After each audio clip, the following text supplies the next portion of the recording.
আমাদের এরকম হয় না যে আমরা বসে বসে কাজ করছি, কাজ করতে করতে পিঠ একদম ধরে গেছে, একটু এক্সারসাইজ করলে বা একটু মোচড়ানো দিলে পিঠে মটকা ফুটে বা একটা শব্দ করে, তারপর একটু স্বস্তি ফিল করে আবার যে এসে ব্যথা করে।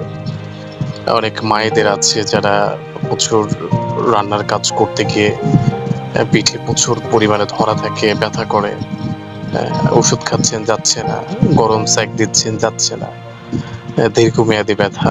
আবার অনেকে আছে বয়স হয়ে গেলে এই ব্যথাটা বেশি বাড়ে। এরকম রোগের জন্য আসলে মানে মেডিসিনের পাশাপাশি আমি বলবো না যে আপনি মেডিসিন খাবেন না, ওষুধ অবশ্যই খাবেন। ওষুধের পাশাপাশি আপনি হিজামা নিয়ে দেখেন।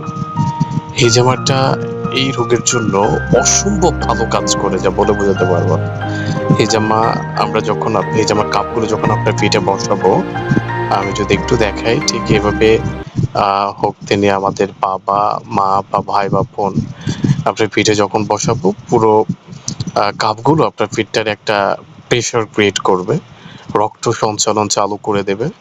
আপনার পিঠে যে ধরা মুহূর্তের ভিতরে আপনি একটা স্বস্তি ফিল করবেন ইনশাআল্লাহ। আমরা কাপগুলো যখন খুলবো আপনার কাছে একটা ভালো লাগা কাজ করবে, কারণ আমরা শুধু প্রেশার ক্রিয়েট করবো না, আমরা সেখানে আপনার পিঠে থাকা বহু বছর যাবৎ যে টক্সিন গুলো থাকে বা খারাপ রক্ত থাকে, এগুলোকে আমরা বের করে নিয়ে আসবো। আসার পরে আপনি নিজে একটা স্বস্তি ফিল করবেন।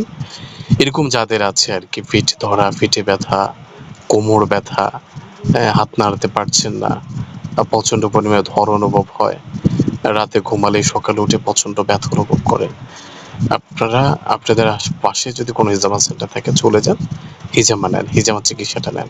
আর যদি আমার কাছে আসতে চান, আমার ঠিকানা হচ্ছে ভোলা থেকে লালমোহন, সেখান থেকে মঙ্গল শিকদার বাজার। এসে ফোন করবেন অথবা যে কোনো রিক্সাওয়ালাকে বলবেন যে হালিম হুজুরের চেম্বারে যাবো, আপনাকে নিয়ে আসবে।